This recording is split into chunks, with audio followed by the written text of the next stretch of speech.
Let's restring a still AutoCut head. This is a brush cutter. I took it off so I can bring the camera in closer. I'll show you how easy it is to do it by yourself using the correct line on the correct head.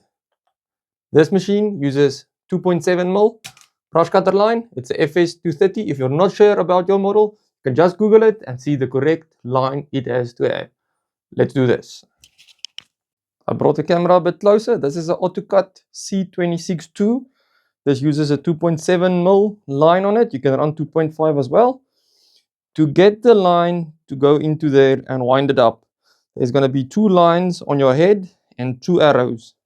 Just press on the head and turn it clockwise until those are lined up. Now there's an opening right through your head where you can put your string through.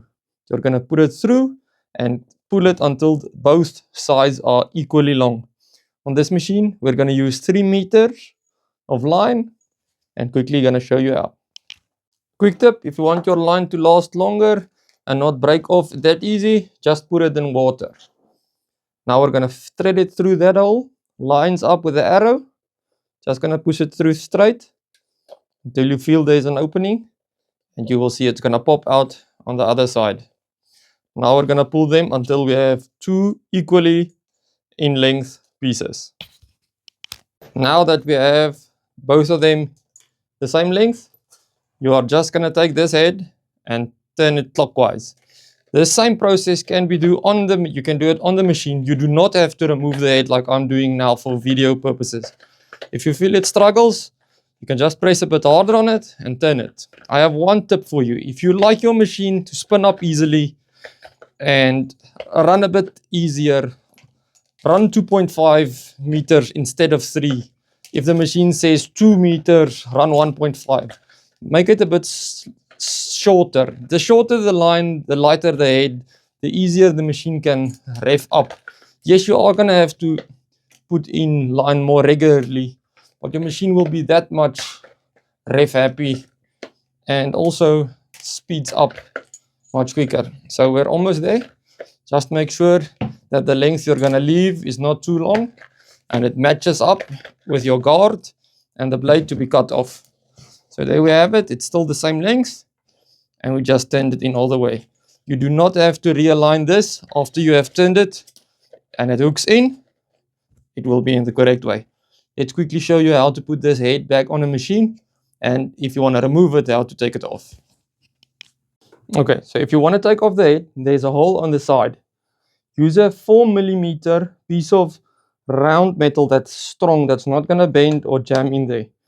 You want to turn the head until you feel that piece of metal slides in and it creates this braking momentum we have here.